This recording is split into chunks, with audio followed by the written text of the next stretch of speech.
Assalamualaikum dan salam suratku sayang. Buletin UKAS edisi tengah hari 26 Disember 2020 bersama saya Alfaris Jemurin.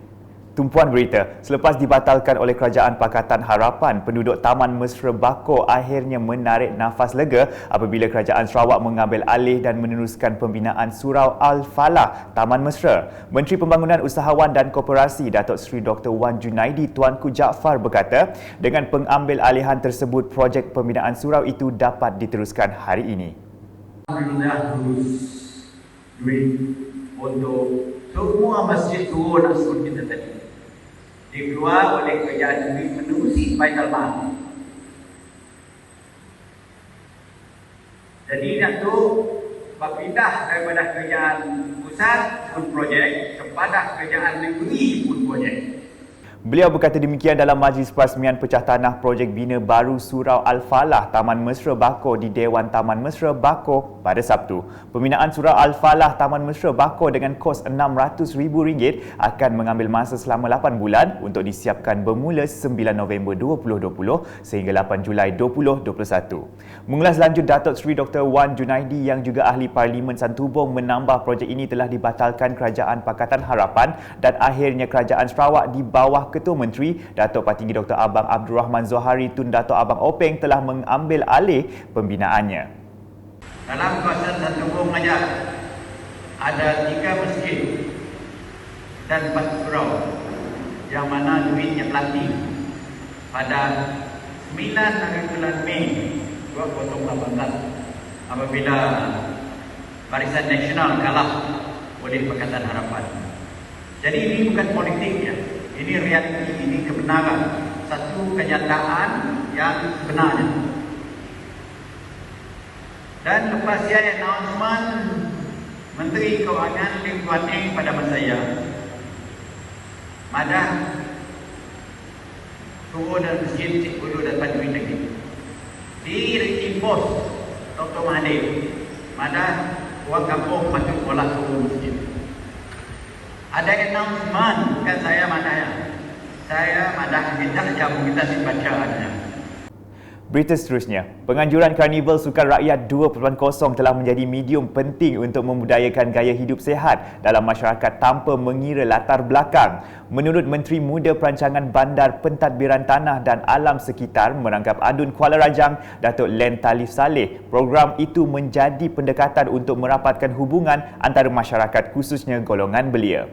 Berucap semasa perasmian Karnival itu di Dewan Serbaguna Kampung Seberang Sarike pada Sabtu, Datuk Len menjelaskan pihaknya akan berusaha menambah prasarana sukan di kawasan itu agar masyarakat terus mengamalkan gaya hidup sihat. Inilah merupakan satu pendekatan kita bagaimana kita dapat merapatkan lagi silaturahim di antara kita, terutama sekali belia anak-anak muda kita. Jadi alhamdulillah dengan usaha sama kita, dengan kerjasama Majlis Daerah, ada lajur pertukan untuk membangunkan suasana padang untuk kita beri adab. Sebenarnya ada juga padang Seberang, tapi untuk kita Seberang tu memang ada juga, ada option, ada pilihan untuk kita beri adab di Pulau Seberang tu. Dan disusuli dengan padang Kusal dan juga mula-mula tempat di Pentong itu diusahakan untuk digunakan sebagai sepak takraw, tapi untuk sementara itu digunakan oleh Pentong. Tapi ada juga kod sepak takraw ya. Jadi kita akan berusaha untuk memperluaskan lagi, untuk membangunkan lagi prasarana ini. Pelbagai aktiviti menjadi pengisian Karnival selama 2 hari itu iaitu petong, sepak takraw, dart, futsal, memasak, gubahan bunga keladi, bike show dan pertunjukan layang-layang. Balik ke laporan di Kuching, seramai 74 penerima dari kalangan warga emas dan ibu tunggal di dalam kawasan Dun Samariang menerima sumbangan Christmas berbentuk makanan dan wang tunai.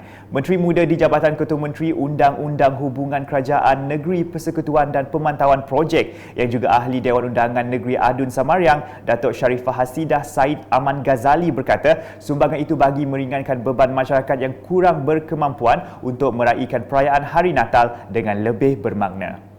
Hari itu kita akan beri sedikit Christmas gift dan hadiah dan sedikit sumbangan kepada warga emas. Beliau berucap demikian dalam majlis penyampaian sumbangan Christmas Joy bersama GPS Dun Samariang bertempat di Dewan Serbaguna SDNU Siol Kandis pada Khamis. Dalam pada itu, Datuk Sharifah Hasidah berharap sambutan perayaan seumpama itu yang menyaksikan pengumpulan masyarakat dari pelbagai kaum akan terus berkekalan dan menjadi latar belakang Sarawak yang sinonim dengan negeri perpaduan.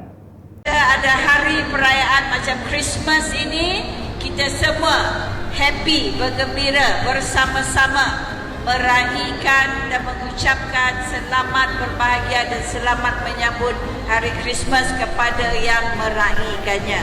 Jadi inilah sesuatu yang kita harus dan mesti pertahankan di dalam negeri Sarawak ini. Manakala di Kabong, sebanyak 30 pasukan termasuk 5 pasukan wanita mengambil bahagian dalam pertandingan badminton Piala Yang Berhormat Muhammad Chikadir tertutup daerah Kabong tahun 2020 yang diadakan di Dewan Masyarakat Kabong. Majlis perasmian pertandingan itu telah disempurnakan Ahli Dewan Undangan Negeri Adun Kabong, Muhammad Chikadir pada Jumaat. Dalam ucapannya, beliau mengumumkan projek pembinaan Dewan Baru Kabong telah diluluskan oleh Ketua Menteri Datuk Patinggi Abang Zohari dan akan menelan kos sebanyak RM3.5 juta. Beliau juga bersetuju untuk menganjurkan satu lagi pertandingan badminton sebelum Dewan Masyarakat Kabong dirobohkan bagi memberi laluan pembinaan bangunan yang baharu. Di pusat pula, semua kelab di kawasan Saribas digesa agar terus kekal aktif dalam menjalankan aktiviti masing-masing dan tidak hanya aktif pada masa yang terdekat ini sahaja. Menurut Ahli Dewan Undangan Negeri Adun Saribas Muhammad Razi Sitam, kelab juga perlu mengambil inisiatif yang diberikan oleh kerajaan di samping menjaga hubungan dengan pihak luar bagi memudahkan mereka mendapatkan dana. Bercakap semasa majlis simbolik perasmian penubuhan Kelab Sukan dan Rekreasi TUI baru-baru ini, Muhammad Razi berharap penubuhan kelab itu akan menjadi medium untuk penduduk kampung TUI menjayakan sebarang program yang melibatkan semua lapisan masyarakat. Sekian edisi Tengah Hari bersama saya Al-Faiz Jemurin dan kru penerbitan. Berita lebih lanjut boleh didapati di semua platform media sosial UKAS termasuk portal ukas.sarawak.gov.my dan pastikan anda subscribe UKAS Channel di YouTube. Salam UKAS.